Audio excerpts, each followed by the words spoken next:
안녕하세요. 네, 반갑습니다. 어제까지 굉장히 무더웠는데 그 밤에 비가 많이 내리면서 갑자기 아침에 기온이 뚝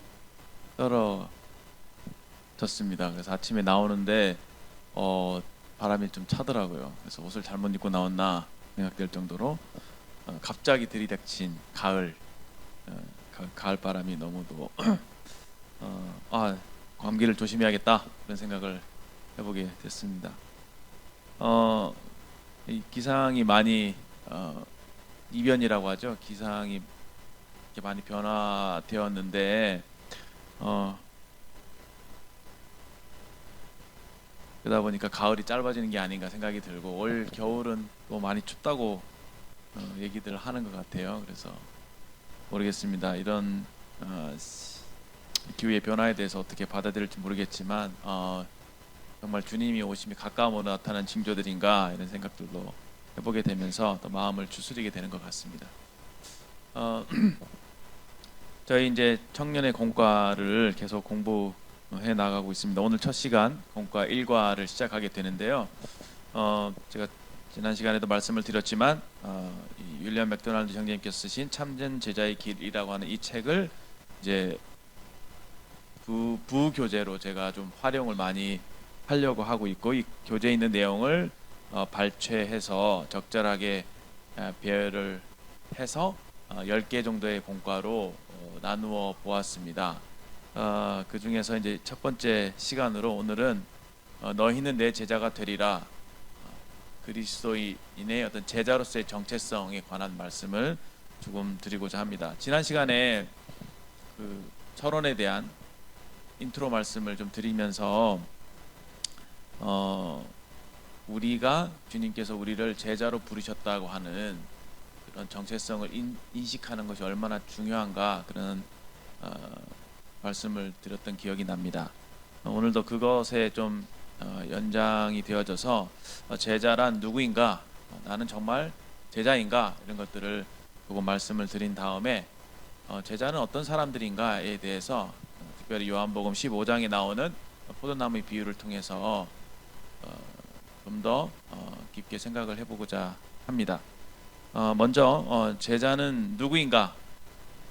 제자는 누구인가라고 했을 때 지난 시간에 말씀을 드린 바와 같이 구원받은 모든 사람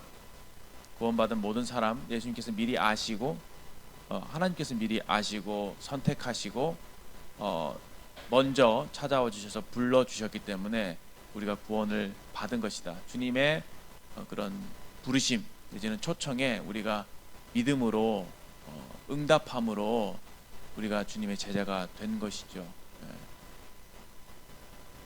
그래서 구원받은 모든 사람을 주님께서 제자로 부르셨다라는 것을 생각이 될 때 여기 앉아 계신 모든 분들 내가 정말 주님의 부르심을 받은 사람이라고 한다면 정말 주님을 주님이라고 부른다면은 주님의 반대말인 종, 그렇죠? 주인의 반대말은 종 내지는 제자, 그렇죠? 스승, 제자 이렇게 되는데 주님은 스승을 뛰어넘는 주님이시잖아요. 그러니까 주님이 계시기 때문에 그 반대편인 나는 그 주님을 따르는 제자가 되는 것이죠. 네. 그런데 이 제자라고 하는 단어가 처음에는 복음서에서 예수님을 따랐던 12제자들을 가리켜서 제자라고 불렀지만 성경을 잘 읽어보시다 보면은 복음서를 끝나고 예수님께서 승천하신 이후에 사도행전이라고 하는 새로운 역사가 펼쳐지면서 전환이 일어나게 되죠.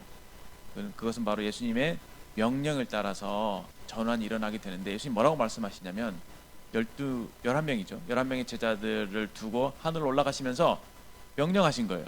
너희는 가서 모든 족속을 모든 민족을 제자로 삼으라고. 그 명령이었거든요. 지상 대명령이라고 하죠. 가서 너희들만 제자가 될 것이 아니라 이제는 나가서 땅 끝까지 가서 많은 민족, 많은 사람들을 제자로 삼으라고 하는 명령이었어요.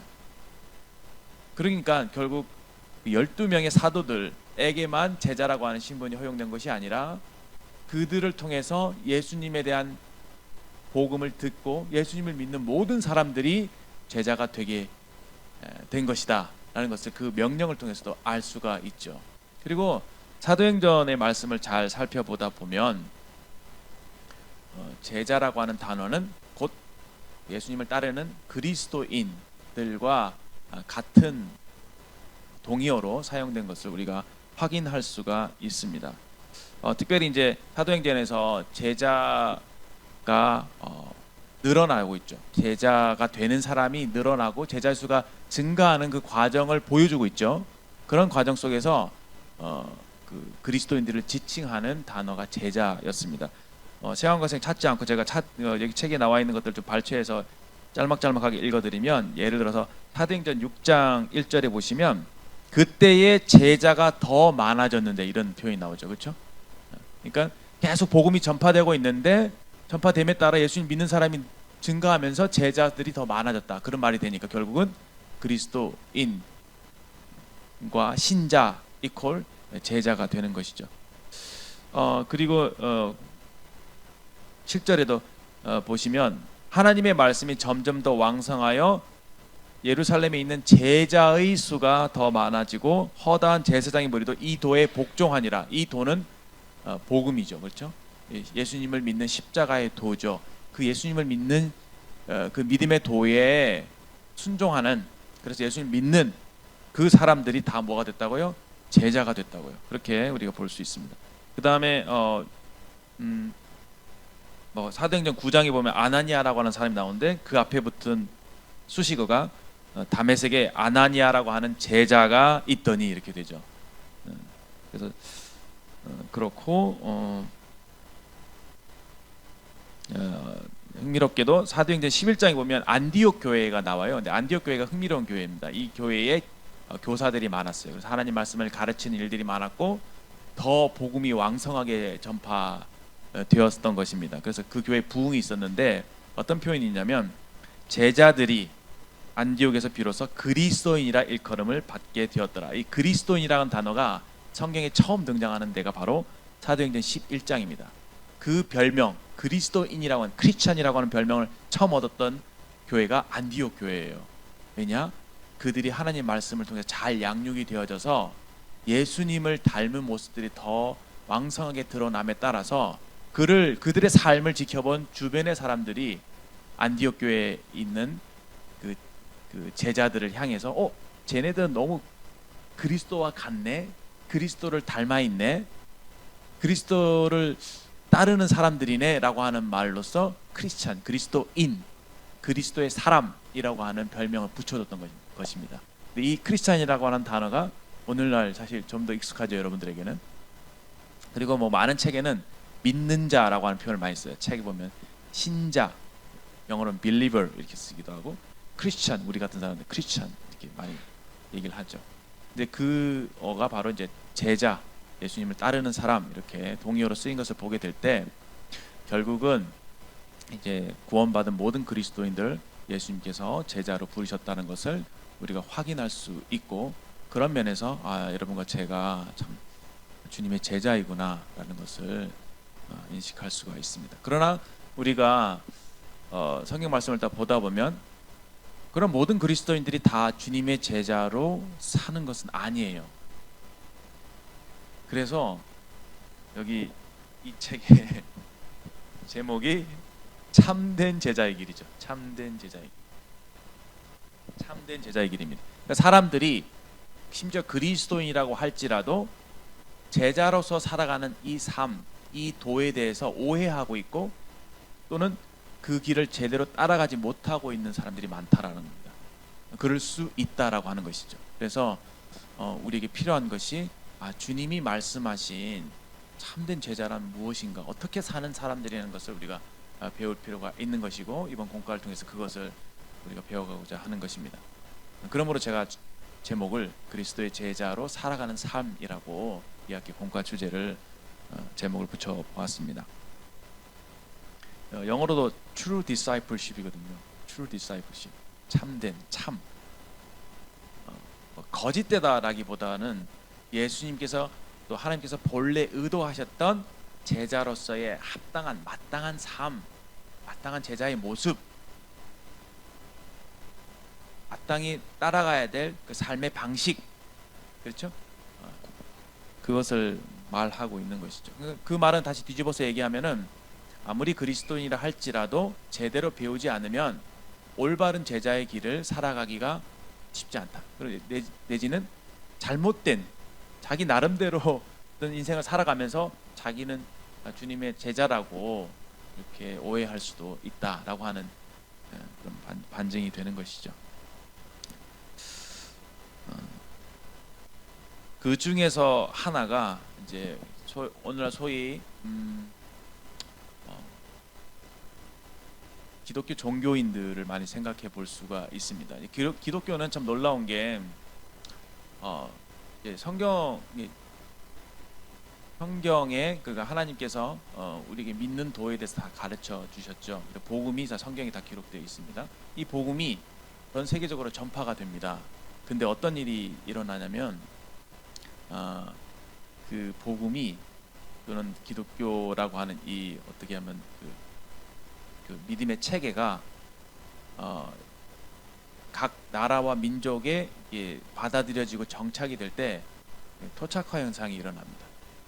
그래서 그 나라마다 민족마다 기독교의 모습이 서로 다른 색채를 띠게 돼요. 그렇죠?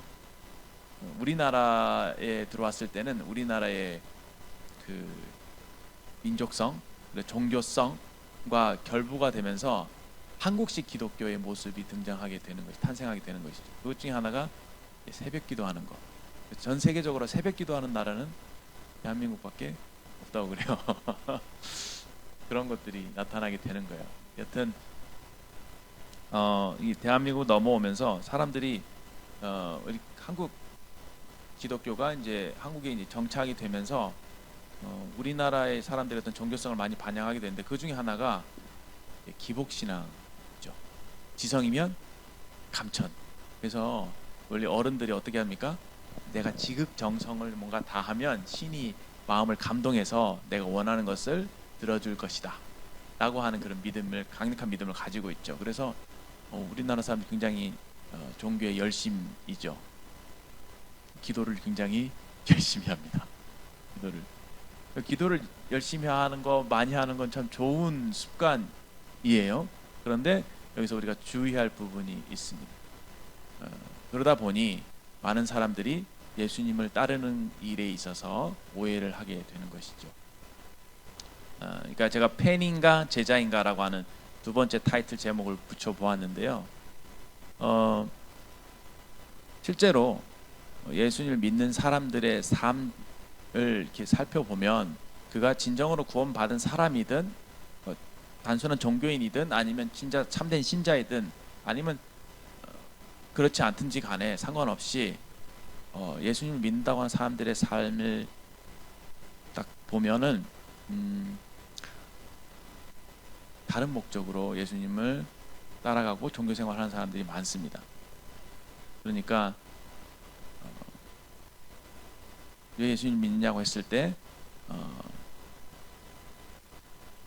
예수님을 따라가게 되면 자기가 원하는 어떤 것들을 얻을 수 있을까 해서, 그러니까 예수님을 필요하니까, 그렇죠?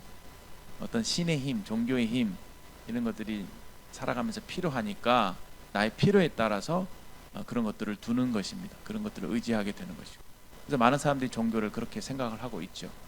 그러다 보니 이제 기복신앙의 형태로 흐르게 되고 예수님을 그분의 뜻에 자기를 부인하고 자기 십자가를 지고 그분의 뜻에 순종해서 예수님의 예수님의 모습에 나를 맞추는 것이 아니라 내가 원하는 어떤 것들을 얻기 위해서 예수님을 이렇게 뭐랄까 이용한다고 할까요? 그런 모습을 띠게 되는 것이죠. 굉장히 미묘한 것입니다. 물론 사람이 하나님을 찾게 되는 것은 우리가 정말 낮아져 있을 때 예수님을 필요로 하니까 찾게 돼요. 그렇죠? 기도도 마찬가지잖아요. 살아가다 보면 너무 대임을 하기 힘들고 답답하고 하니까 주님 도움 없이 살아갈 수 없으니까 주님하고 매달리게 되는 게 사실이죠. 그러나 그런 모습은 진정 주님이 말씀하시는 원하시는 그런 제자의 모습은 아닌 것입니다. 종교죠. 기복신앙이고 또 예수님을 일종의 내 어떤 원하는 것을 만족시킬 수 있는 지니와 같이, 그렇죠? 예수님 내가 원하는 것들을 들어줄 수 있는 그런 분.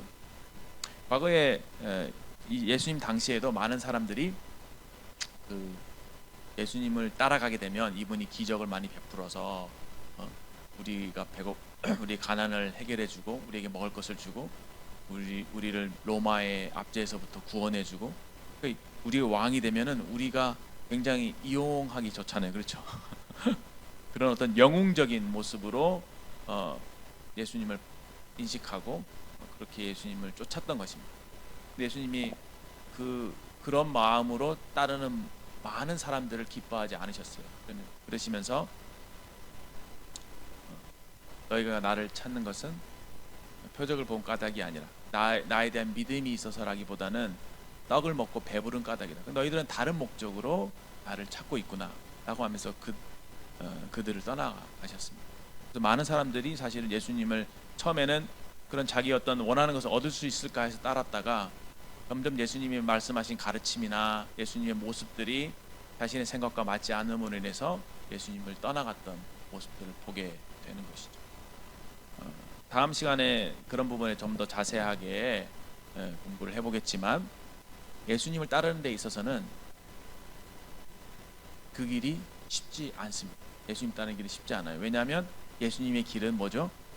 십자가의 길이거든요. 기독교는 뭐죠? 십자가예요. 그냥 십자가입니다. 뭡니까? 십자가 뭐죠? 예수님께서 말씀하신 대로 자기 부인과 자기 희생이거든요. 십자가는 죽는 거거든요. 십자가는 낮아지는 거거든요. 십자가는 버림받는 거고, 십자가는 남을 살리기 위해서 내가 죽는 거거든요. 그게 십자가의 도잖아요. 그 길을 예수님이 가셨고, 예수님이 가신 그 길을 예수님 믿는 우리도 따라오라고 하신 거예요. 그러니까 얼마나 좀 버겁게 들립니까? 근데 예수님께서는 예수님 살아계셨을 때에 자기를 따르는 제자들 뿐만 아니라 많은 사람들을 향해서 이렇게 선포하셨습니다. 누구든지 나를 따라오려거든 자기를 부인하고 자기 십자가를 지고 나를 쫓을 것입니다. 누구든지 자기의 모든 소유를 버리지 않으면 아무도 내 제자가 될 수 없다. 누구든지 자기 자식이나 부모님이나 아내나 남편이나 자기 가족들보다 나를 더 사랑하는 자, 자기 목숨보다도 나보다 자기 목숨을 더 사랑하는 자는 내게 합당치 않다. 나의 제자가 될 수가 없다. 라는 식으로 말씀하실 정도로 굉장히 제자도에 대해서 높은 기준을 제시를 하셨습니다. 굉장히 어렵게 들리죠, 그렇죠? 여러분 이런 말씀 받아들일 수 있겠습니까? 아마 예수님 앞에서 그런 말씀을 들었다면은 여러분 굉장히 예수님과 거리감을 느끼면서 점점 더 멀어져만 갔겠죠. 당시의 사람들은 마찬가지였어요. 예수님이 말씀이 너무도 그때 당시의 이해관계와 충돌하고 괴리감을 느꼈던 것이죠. 우리가 성경을 공부하는 이유는 바로 우리가 갖고 있던 기존의 그런 생각들, 그것과 성경과의 괴리감을 좁히는 것이에요. 그래서 예수님이 말씀하신 그 말씀, 그 길에 내가 맞춰가는 것이죠. 그 길을 따라가는 것이죠. 그것이 진정한 제자의 모습이다라고 하는 것입니다.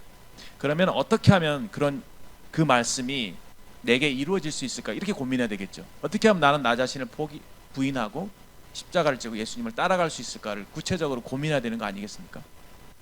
제 말이 맞나요? 예. 어렵게만 들을 게 아니라 예수님이 말씀하셨다면은 어떻게 하면 그런 일이 있을 수 있을까를 성경을 통해서 탐구하고 찾아야겠죠. 그리고 그것을 내 것으로 소화할 수 있는 그런 자세가 필요할 거라고 생각됩니다.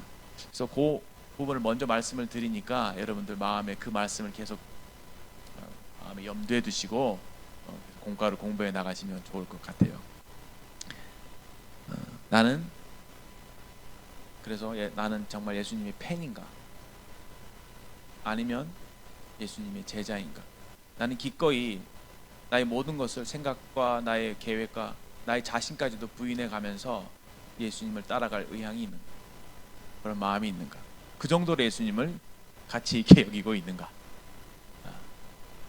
무거운 말씀이지만 성경 말씀이기 때문에 예수님이 그렇게 말씀하셨기 때문에 여러분들에게 그 말씀을 소개해 드립니다. 그래서 한번 생각을 해보시죠. 나는 정말 주님의 제자인가? 제자로서 합당한 태도를 가지고 있는가? 아니면 그냥 예수님을 따라가면 나한테 좋으니까, 그렇죠? 뭔가 얻을 수 있으니까 어떤 자기중심적인 목적을 가지고 예수님을 따라가고 있는가? 그래서 이제 성경 말씀 한번 들여다보고 싶습니다. 제가 고민을 좀 했는데요.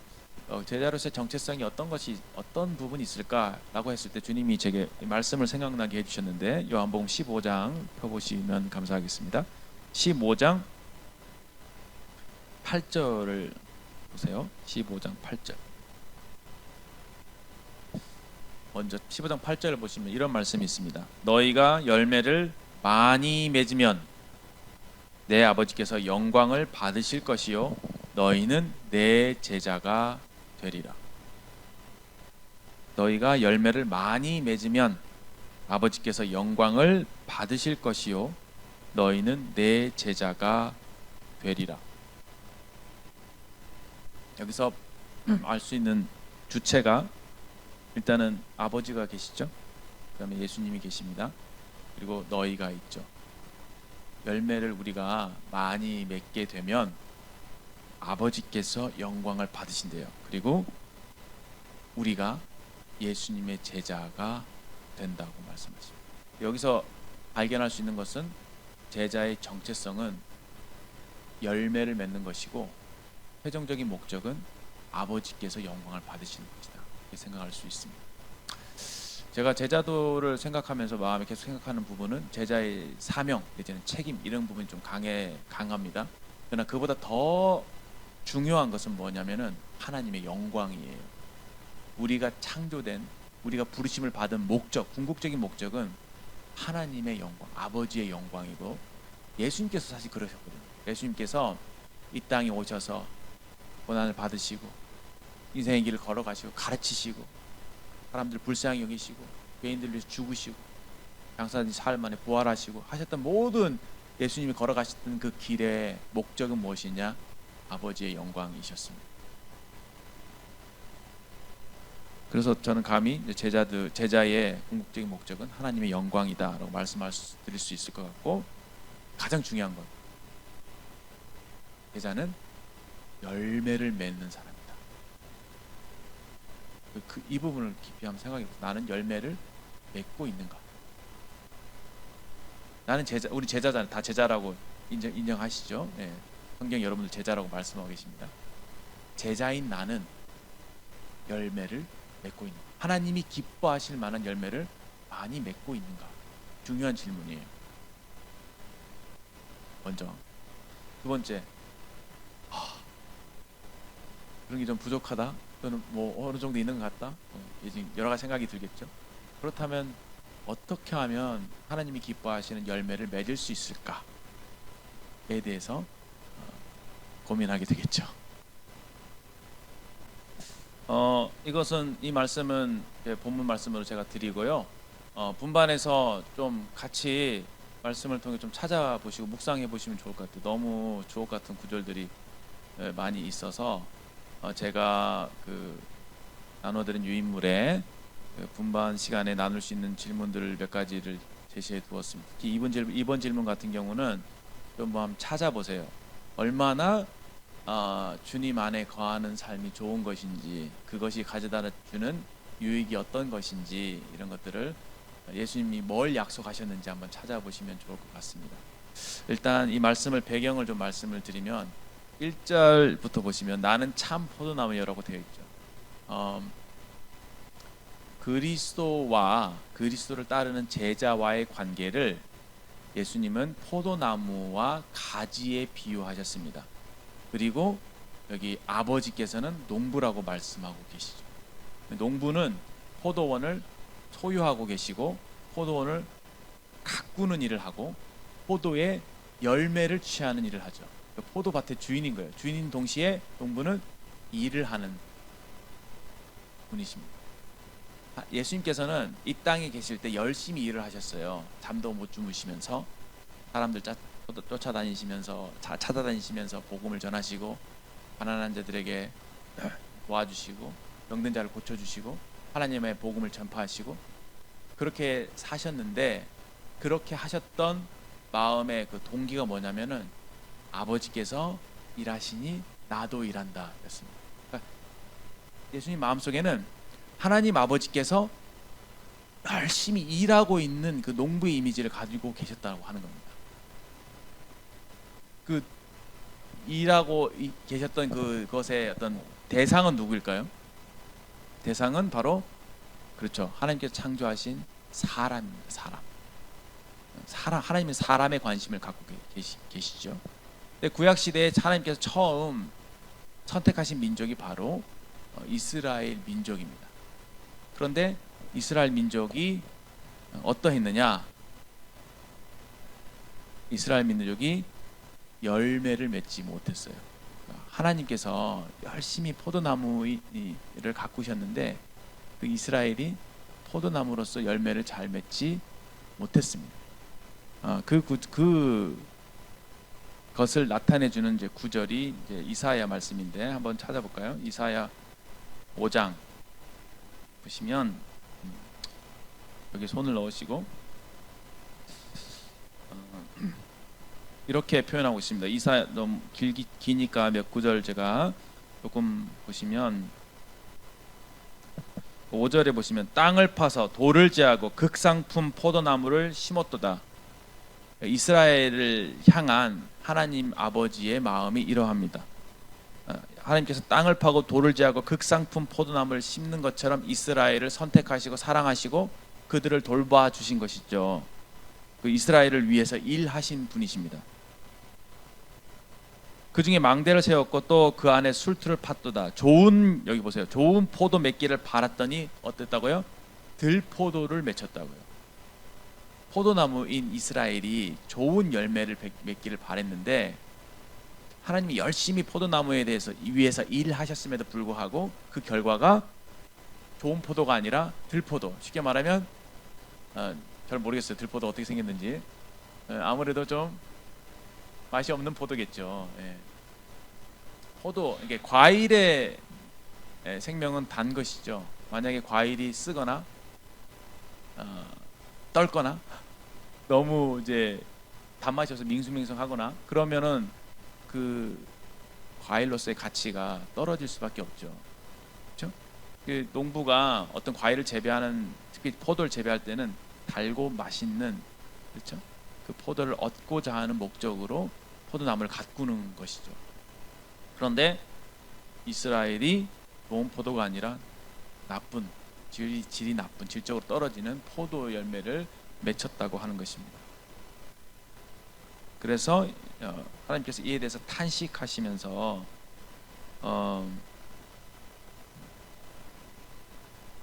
그에 대한 심판을 명령하시는데 다 찾기는 않고 7절에 보시면 무릇 만군의 여호와의 포도원은 이스라엘 족속이요 그가 기뻐하시는 나무는 유다 사람이라고 말씀하고 계시죠. 그들에게 정의를 바랐더니 도리어 포악이요 그들에게 공의를 바라셨더니 도리어 부르짖음이었도다.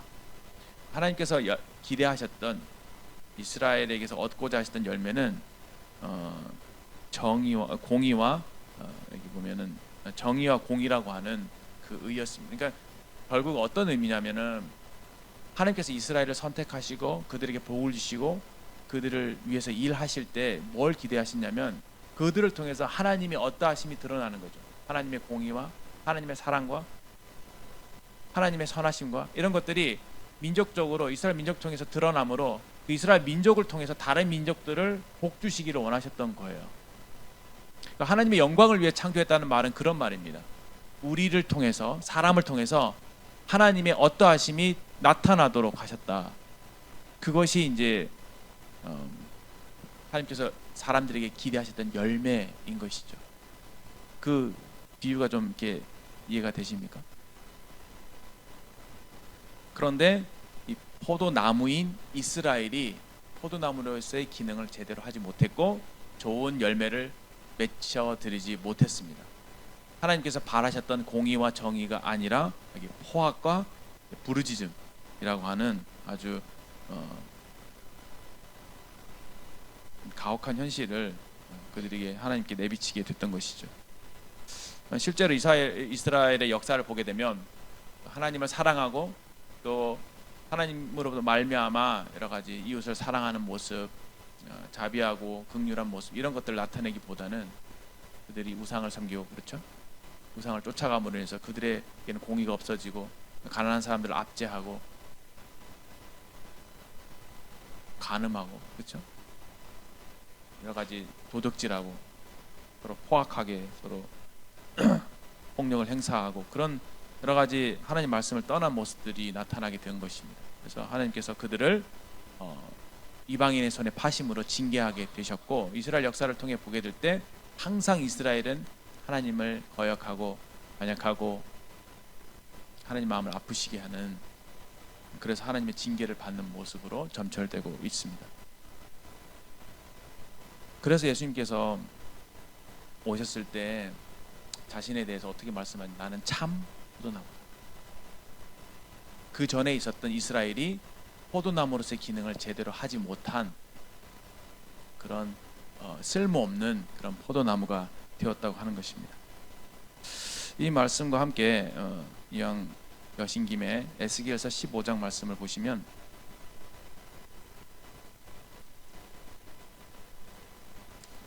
여신 김에 한번 한 구절만 더 찾아보겠습니다.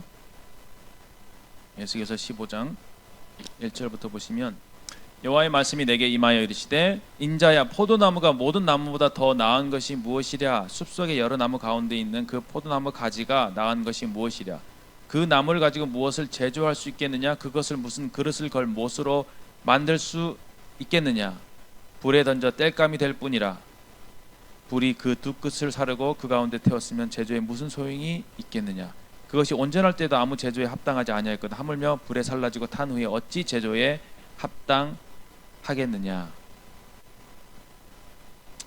여기 보면 이 포도나무가 어떤 나무인지에 대해서 주님 말씀하고 계신데 이 포도나무는 어떻게 생긴지 여러분 아시죠?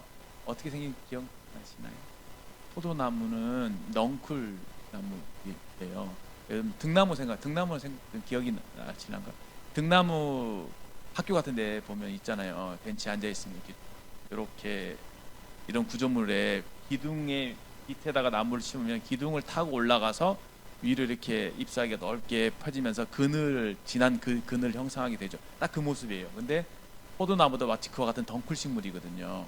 근데 굉장히 막 그 나무가 가늘어요. 덩쿨. 근데 딱 심으면은 제대로 자라지 못하기 때문에 이 대 같은 걸 대줘야 합니다. 그럼 그걸 타고 올라가서 이렇게 가지가 뻗치게 되거든요. 근데 가지가 그냥 놔두면 이제 또 이상한 대로 막 자라니까 위에 이제 이렇게 구조물을 치는 거죠. 그러면 그 구조물을 따라가면서 이제 수평으로 지나가면서 이렇게 열매가 맺히는 거예요. 그러면 이제 포도 열매 맺히면 가서 이렇게 따는 거죠. 그 모습이 좀 상상이 되시나요? 등나무 한번 생각을 해보세요. 등나무. 넝쿨이에요. 넝쿨인데 이 가지가 굉장히 모양이 정말 삐뚤빼뚤합니다. 근데 가시도 반듯한 가시가 아니라 가시 모양이라고 좀 합시다. 이 넝쿨이 얇은 가지에서 나와서 더 가늘 가지로 이렇게 뻗어 나가요. 계속 가지가 또 잔가지를 치고 모양도 굉장히 직선이나 또 곧게 나가는 것이 아니라 정말 삐뚤빼뚤하게 나가거든요. 그래서 어떤 현상이 발생하냐면은 포도나무를 그냥 심어요. 여기 심고 저기 심고 이렇게 해서 딱 심어 놓으면은 그냥 놔두면 어떻게 되냐면 그냥 무질서하게 그냥 뭐라고 해야 되나 그 넝쿨숲 아죠. 넝쿨숲처럼 그렇게 막 무질서한 모습으로 바뀌는 것입니다. 그러면 이제 그대로 놔둬주면은 포도 열매가 맺히겠죠. 근데 포도가 어떻게 맺히냐면은 막 빽빽하게 맺히게 돼요. 그러면 그 포도가 맛이 있을까요? 네, 포도가 맛이 없습니다. 포도가 또 어떤 경우는 썩기도 하고요. 너무 그 넝쿨이 우거져서 가지가 많이 뻗치고 뭐 잎사귀가 많고 그렇게 되면은 햇빛을 잘 받지 못하기 때문에 광합성도 제대로 못하게 되고, 너무 많으면, 가지들이 많으면 어떻게 되냐면 양분과 물이 한계가 있잖아요. 그럼 그거를 서로 나누어 가져야 되기 때문에 포도 하나에 돌아가게 될 양분과 수분이 적어지겠죠. 그러면 포도가 굉장히 맛없는 들포도 같은 그런 맛없는 포도가 나온다고 합니다. 그래서 포도를 재배할 때는 어떻게 하냐면 가지치기를 한대요. 딱 겨울철에 그 가지만 앙상할 때에 새순이 나기 전에 가지치기를 한다는 겁니다. 그래서 어디서부터 새순이 나와서 포도 열매가 맺힐지를 계산을 한 다음에 아주 질서 있게 여기서 이만큼 자랄 거니까 여기서 이만큼 잘라주고, 저기서 저만큼 자라니까 잘라주고, 막 자르잖아요. 그러면은 넝쿨이 엄청 큰 넝쿨이 생겨요. 그럼 쫙 걷어내고 나면 굉장히 앙상한 몇 가지 가지만 남게 돼요.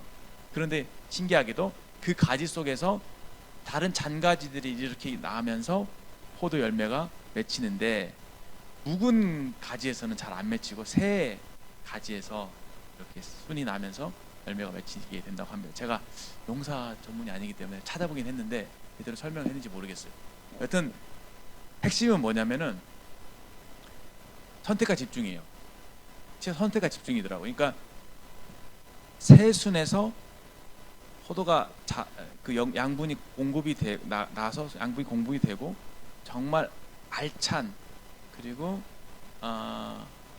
포도 열매를 맺게 하기 위해서 그 좋지 못한 가지들을 잘라내는 거죠. 그리고 썩은 가지들이 있어요. 그 썩은 가지들도 이제 잘라내는 거죠. 그건 이제 가지치기라고 합니다. 그 말씀을 염두에 두고 좀 이걸 보면 좋을 것 같은데, 뭐 일단 이제 에스겔서 15장을 읽었으니까 그런 한번 보세요. 사진 이미지를 한번 찾아보세요. 포도나무 얼마나 못생겼는지. 이걸 가지고 무슨 가구를 만들 수도 없어요. 그렇죠. 여기 말씀에 나와 있는 것처럼 그가 어떤 물건을 제조할 수가 없어요. 그리고 어떻습니까? 그 그릇을 심지어 못도 만들 수가 없대요. 그만큼 쓸모없는 나무인 거죠. 그러니까 이 포도나무는 열매를 맺지 않으면은 땔감으로밖에 쓸 수 없는데, 그 땔감으로 쓰는 용도도 굉장히 약하죠. 땔감은 이만한 좀 큰 이런 목재 같은 걸 넣어야지 좀 땔감이 잘 되잖아요. 근데 이런 넝쿨 같은 게 얼마나 땔감이 되겠어요. 그 정도로 열매를 맺지 않는 포도나무는 아무 쓸모없는 나무다라고 하는 말씀을 여기서 하고 있는 것이에요. 이것을 생각해 두고 다시 15장으로 넘어오시게 되면 주님이 말씀하신 것들을 조금 더 이해할 수 있지 않을까 생각이 듭니다. 여기 아버지는 농부시다 라고 말씀하시면서 나는 참 포도나무다. 굉장히 중요한 부분인데 좀 이따가 더 다시 말씀을 드리고요. 무릇 내게 붙어서 열매를 맺지 아니하는 가지는 아버지께서 이것을 제거해 버리신다. 그렇죠. 그 가지들 중에서는 죽은 가지들이 있어요. 놔두면 썩잖아요. 썩으면 병충해가 생기고 하니까 그 가지들은 잘라주는 게 맞죠. 그 다음에 열매를 맺는 가지가 있어요. 근데 열매를 맺는 가지들 중에서도 더 좋은, 더 많은, 더 풍성한, 여기에는 세 가지 개념이 있는데요. 더 많은, 더 열매를 더 맺게 한다.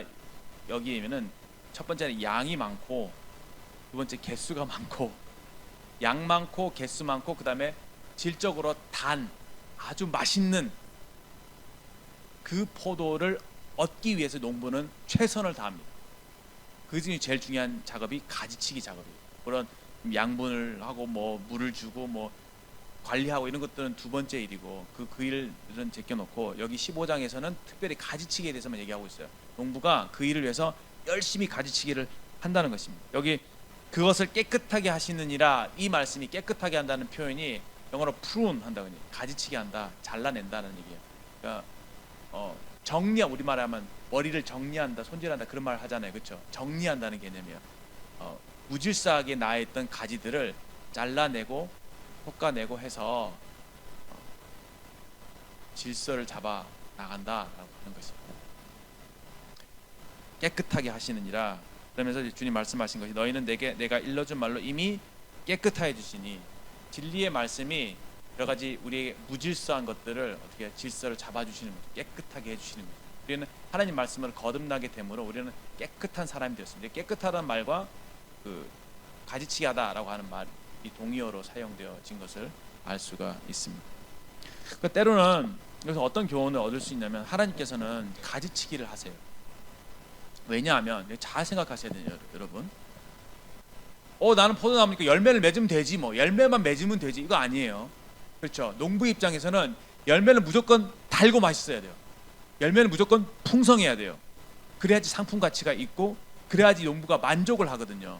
포도나무 심어서 재배를 했는데 그냥 막 대충 열매가 맺혔어. 막 먹어도 맛이 없어. 그냥 뭐 몇 개 맺히고 막 중간에 썩기도 하고, 막 그런 걸 딱 받았을 때 농부의 마음이 어떻겠습니까?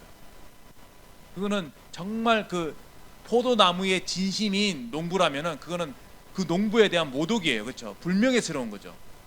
하나님께서는 사람을 대충 짓지 않았다니까요. 사람을 어떻게 해요? 마치 맛있고 풍성한 열매를 기대한 농부의 마음처럼 여러분과 저를 양적으로나 질적으로나 그러한 사람들이 되기를 바라시는 거죠. 하나님께서는 그런 열매를 기대하십니다. 양적으로 질적으로 풍성한, 질적으로 맛있고 달고, 그리고 양적으로도 풍성한 그런 열매를 하나님이 기대하신다. 이게 가장 중요한 포인트예요. 그것을 위해서 아버지께서 얼마나 열심히 일하시는지 모릅니다. 그런 열심히 일하시는 아버지의 마음을 주님이 아셨기 때문에 하늘의 보좌를 뒤로하고 아버지의 일, 아버지의 뜻에 순종하셔서 기꺼이 사람이 되셔서 이 땅에 찾아오 주신 거죠. 아버지께서 일하시니 나도 일한다고 하시면서 심지어는 그 떼약볕에 사마리아 여인을 찾아가시면서 복음의 말씀을 전하시고, 그렇죠? 그 무서운 십자가의 길을 땀방울이 핏방울에 들어 기도하시면서 그 길을 가신 거예요. 그래서 아버지의 뜻을 온전히 이루신 것입니다. 그 일을 통해서 예수님은 우리의 참 포도나무가 되신 겁니다. 그러니까 보세요. 아버지께서는 이스라엘이라고 하는 포도나무를 기대하셨는데 처음에 그들이 좋은 포도를 맺을 수 없는 사람이 된 거예요. 로마서에서 말씀하고 있는 대로 사람에게서는 선한 것이 날 수가 없거든요. 사람의 어떤 것들로는 하나님이 결코 만족시킬 수 없고 하나님의 영광이 될 수가 없다는 것을 알죠. 왜? 우리가 죄를 범했기 때문에. 모든 사람이 죄를 범했으면 하나님의 영광이 이룰 수 없는 사람이 된 것이죠. 그런데 감사하게도 아버지께서 참 포도나무 되신 예수님을 예비하셨다는 거예요. 우리에게 주셨다는 거예요. 그러므로 하나님이 만족하실 만한 온전한 열매, 참 좋은 열매를 맺을 수 있는 유일한 분은 주 예수 그리스도밖에 없다고 하는 것입니다. 이제 우리를 어떻게 하십니까? 그 포도나무에 붙어있는 가지로 부르셨다는 거예요. 제자들을. 그 열매는 우리를 통해서 맺지만 열매를 맺는 주체는 바로 포도나무인 주님이십니다.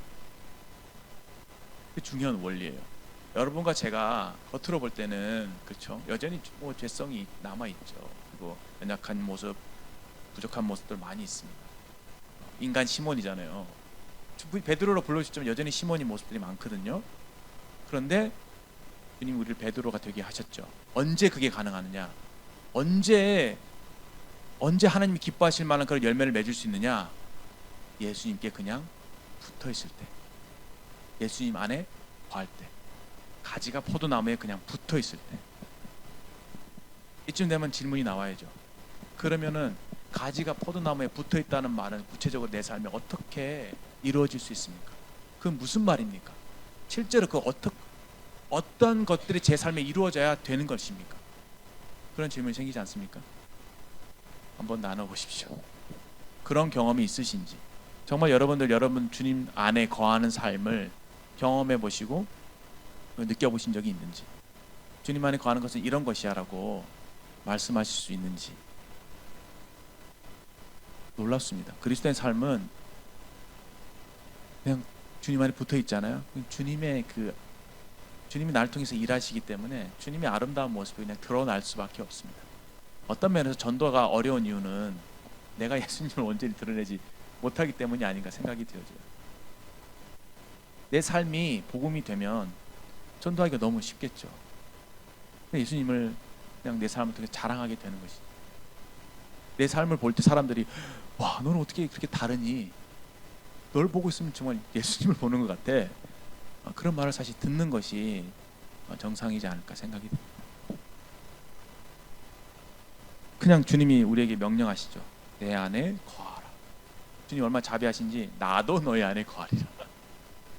주님이 내 안에, 내가 주님 안에 거하는 그 삶의 비결, 이것이 그리스도인 또 제자의 정체성입니다. 그렇게 사는 삶인 것이죠. 아마도 자기를 부인하고 자기 십자가를 지라고 하는 말의 의미도 이와 유사하지 않을까 싶어요. 왜냐하면 예수님을 따라간다고 하면서 나의 어떠한 모습만 계속 드러내고 그것만 붙잡고 있으면은 그 나를 통해서 어떤 선한 것이 나타날 수가 있겠어요. 그렇기 때문에 나는 부인되어져야 되거든요. 나는 십자가에 죽어야 되는 거거든요. 예수님만 붙잡고 있으면은, 그리고 그래서 예수님이 그냥 나를 통해서 드러나게 되면은 자연스럽게 그것이 나의 열매로 나타나게 되는 것입니다. 많은 것들을 생각할 수가 있겠습니다, 여러분. 열매에 대해서 어떤 열매를 우리가 기대할 수 있을까? 열매란 어떤 것일까? 그것도 한번 분반 시간 한번 나눠보세요. 저는 참고로 예수님과 예수님 안에 거하는 삶에 대해서 생각나는 단어가 있어요.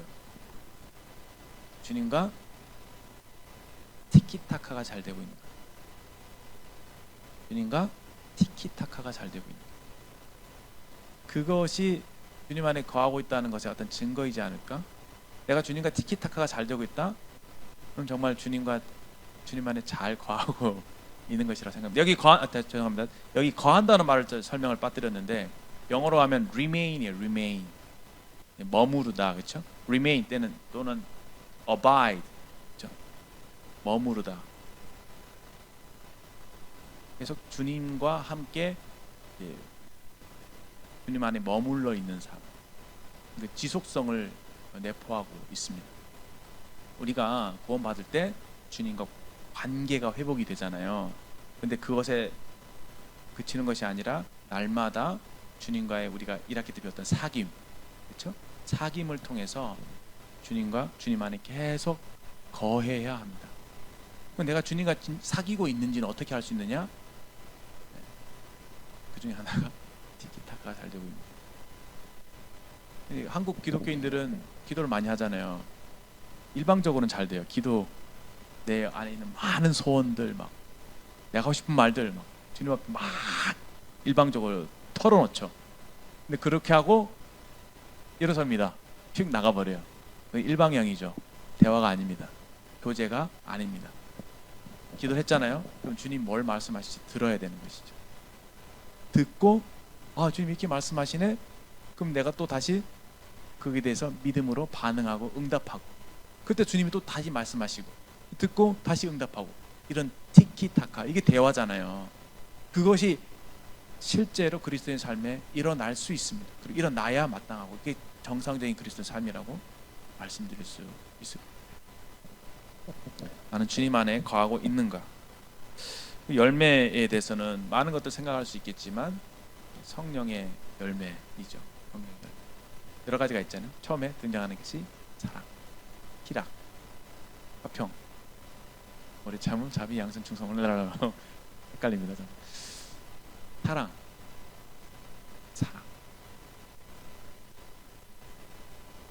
막 나가서 우리가 으쌰으쌰 전도합시다. 전도 꼭 하세요. 나가세요. 그냥 막 용기를 내세요. 예수님 안 믿으면 지옥 간다고 말하세요. 막 이렇게 한다고 해서 되지 않는 것을 여러분 잘 알고 있죠. 첫 걸음은 사랑하는 거예요. 그냥 주변에 같이 직장 생활하는 분, 친구들 진심으로 예수님의 마음으로 사랑하는 거예요. 그러면은 사랑받는 그 사람들은 알아요. 이것이 사람에서 나온 사랑이 아니라 뭔가, 그렇죠? 주님을 통해서 온 사랑이면은 사람들이 압니다. 그래서 우리의 기도 제목은 나로부터 시작되는 사랑이 아니라 내가 주님께로부터 받은 성령님으로 통한 그 예수님의 사랑이 내 주변의 사람들에게 전달될 수 있도록 하는, 그것이 기도 제목이겠죠. 그 열매가 우리가 주님 안에 거할 때 나타나는 것이죠. 그래서 주님과 교제가 잘 되시는 분들 그 열매로 알 수 있습니다. 얼마나 사랑하시는지. 얼마나 성도들을 사랑하시고 얼마나 믿지 않는 영혼들을 사랑하시는지 그런 열매들로 나타날 수 있는, 얼마나 내 마음이 평안한지, 얼마나 내가 오래 참는지, 얼마나 내가 주님의 일에 충성된지, 얼마나 내 마음에 선한 마음이 있는지, 여러 가지 것들, 얼마나 내가 절제하는 삶을 사는지, 이런 성령의 열매들을 통해서도 알 수 있을 것입니다. 단적인 예로 이제 성령의 어떤 인격적인 측면들 제가 말씀을 드렸지만, 열매에는 참 여러 가지가 있을 거예요. 여러분이, 예수님이 여러분의 삶을 지배하실 때, 예수님이 여러분의 삶을, 여러분을 사용하실 때, 예수님이 일하시는 그 흔적들, 그 결과들, 그것을 다 열매라고 말할 수 있겠죠. 정말 우리의 어떤 가슴을 설레게 하는 것이잖아요, 그렇죠? 예수님이 나와 함께 하실 때 내 삶에 어떠한 열매들이 맺힐 수 있을까? 좀 우리를 참 기대하게 하는 그런 말씀이 아닐 수 없습니다. 예수님 얼마나 사랑하시는지 친절하게 말씀하시죠. 내 안에 거하라, 나도 너희 안에 거하리라.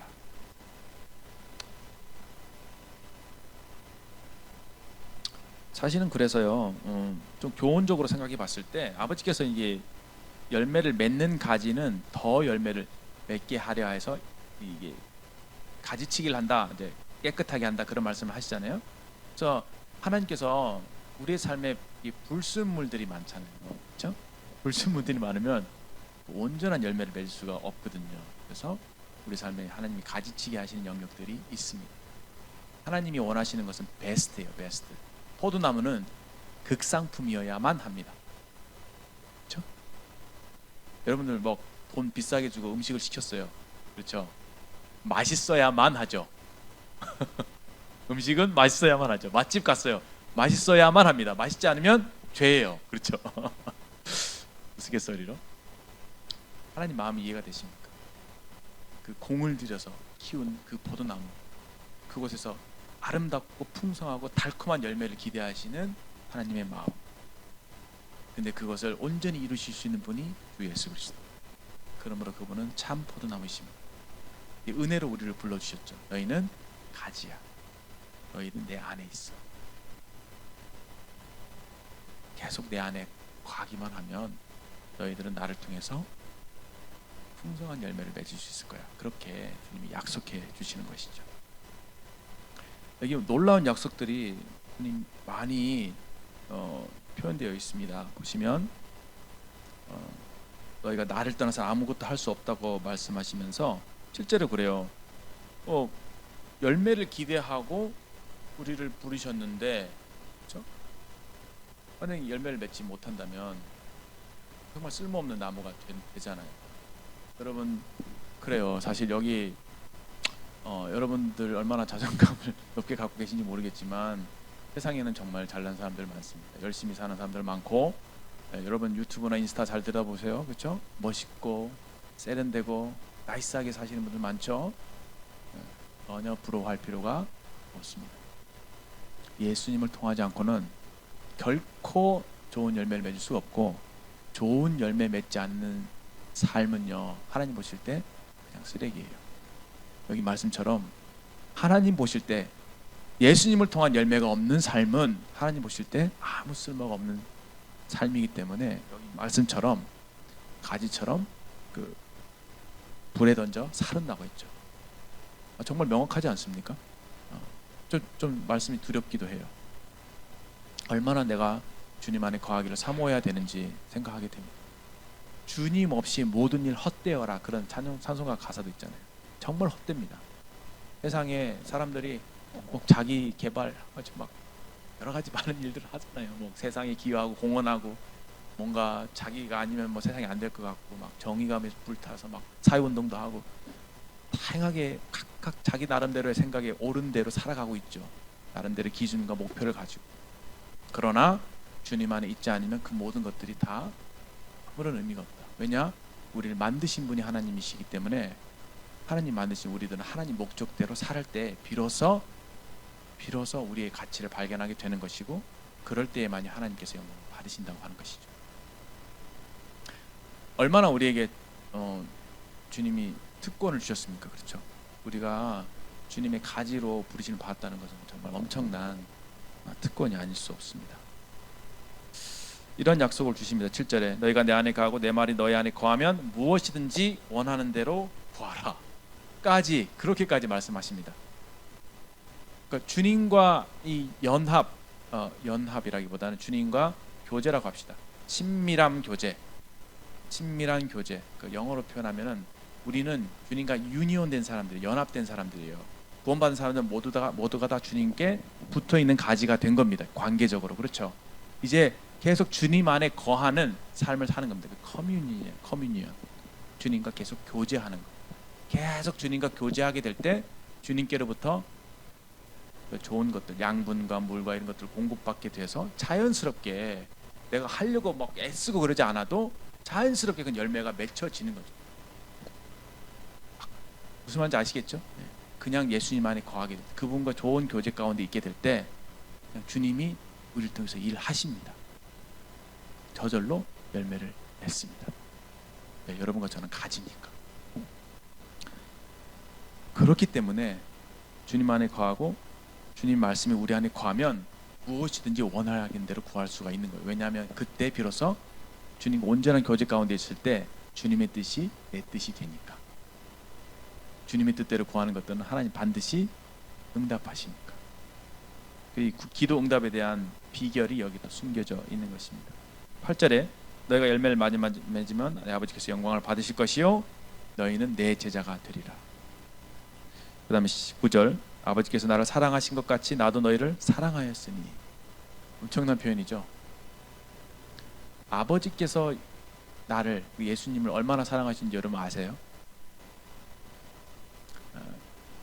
여러분이 자녀를 낳아도 그 자녀가 너무너무 사랑스러울 거예요. 그리고 그 자녀를 위해서는 자기 목숨까지도 버릴 수 있을 만큼 자녀가 너무 소중하게 여겨질 겁니다. 그리고 내 자녀에게 어떤 누가 해코지를 하잖아요. 그 막 눈 뒤집어져요. 그렇죠? 막 양같이 순하던 그런 아저씨도 막 자기 자식이 뭔가 누가 해코지했다 그러면 막 성난 사자가 되더라고요. 그 정도로 아들의 존재는 아버지에게 큰 겁니다. 그런데 그 아들이 아버지의 마음을 너무 잘 아시고 아버지를 너무 사랑하셔서 아버지의 뜻을 기꺼이 받들어서 순종하셨대요. 그러면 그 아들을 하나님 눈에 보실 때 얼마나 사랑스러운 아들이시겠습니까? 하나님이 예수님을 너무 사랑하셨습니다. 그래서 그렇게 사랑하셨는데 그것처럼 예수님께서 우리를 사랑하셨대요. 나의 사랑 안에 거하라. 자비한 말씀으로 말씀해 주십니다. 주님 안에 거한다라고 하는 것의 또 다른 어떤 형태는 주님의 사랑 안에 거하는 것으로 우리가 또 이해할 수 있겠죠. 주님과 교제 가운데 있게 될 때 일어나는 현상이 주님을 사랑하게 되는 거예요. 가까워지니까. 그분을 가까이 하면 할수록 그분은 정말 사랑스러운 분이시거든요. 그러니까 나도 모르는 사이에, 나도 모르게 진짜 정말 그래요. 나도 모르는 사이에 막 내 속에서 막 꿈틀거리는 거, 사랑이 일어나는 거죠. 그냥 자연스럽게 달라질 수밖에 없는 거죠. 그리고 내가 세상을 바라보는 시야도 달라져. 마치 색안경을 낀 것처럼 정말 여러분 주님의 사랑이 감동이 되면요, 그냥 달라져요. 성도를 바라보는 시각도 달라지고 세상을 보는 관점도 달라지고요. 그냥 다른 공기를 마시고 있는 듯한 그런 변화된 새로움을 얻게 되는 것이죠. 주님의 사랑 안에 거하라고 우리에게 말씀하십니다. 내가 이것을 너에게 이르면 내 기쁨이 너희 안에서 너희 기쁨을 충만하게 하려. 사랑하는 삶을 살면은 그렇게 기쁠 수가 없대요. 참 기쁨이 속에서부터 솟구쳐 나옵니다. 이게 좋은 걸 아니까 예수님께서 우리에게 그렇게 권하시는 것이죠. 내 안에 거하라. 근데 여기서 우리가 주의해야 할 점이, 우리는 때로는 어리석어서 자기의 생각이나 자기의 어떠함을 고집합니다. 좀 내려놓을 수 있어야 되는데 자기를 부인하기를 좀 달가워하지 않아요. 근데 내 자신의 어떠함을 다 내려놓고 주님만 바라보게 됐을 때, 주님 안에 거하게 됐을 때 그 삶은 놀랍게 변화될 것으로 그렇게 믿습니다.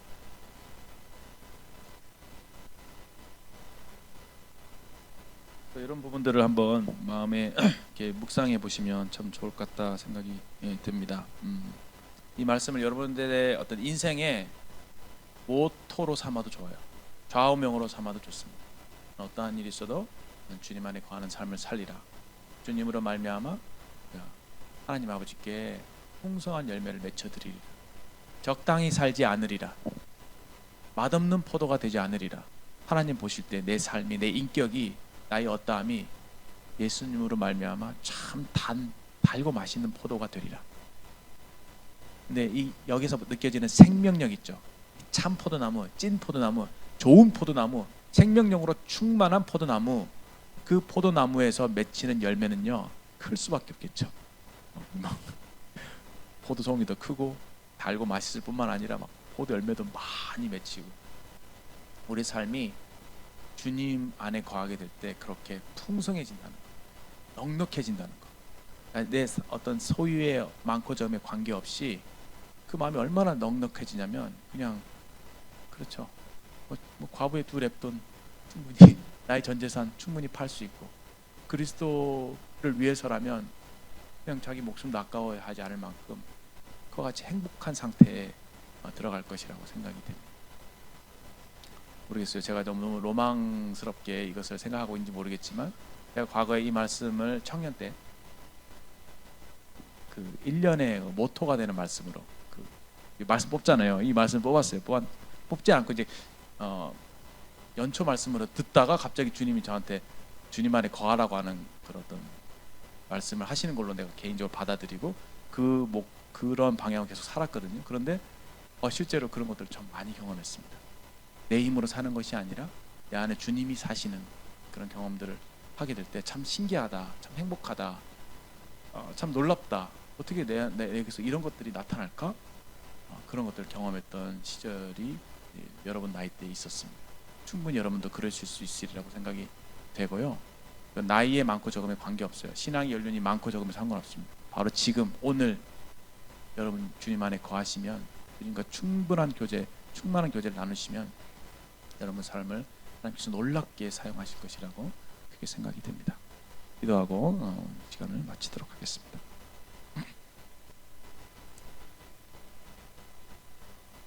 하나님 아버지, 참 포도나무 되신 주님을 기억합니다. 참 아름답고 풍성한 열매를 기대하시며 열심히 일하시는 농부와 같으신 아버지의 모습을 저희들이 상상해 봅니다. 그런 아버지를 사랑하셔서 아버지의 마음을 만족시키시고자 참 포도나무가 되신 우리 주님을 인해서 참 아버지께 감사와 영광을 돌려드립니다. 참 너무도 감사하게도 저희 자신, 우리가 스스로를 생각할 때 참 너무도 부족하고 볼품없고 아무것도 할 수 없는 그런 사람들이지만, 주님이 우리를 가지로 불러주셔서 주님을 통해서 아버지께서 기뻐하시는 열매를 맺을 수 있는 자들 되게 하셨으니 참 이것이 얼마나 큰 은혜인가를 생각하며 아버지께 감사와 영광을 돌려드립니다.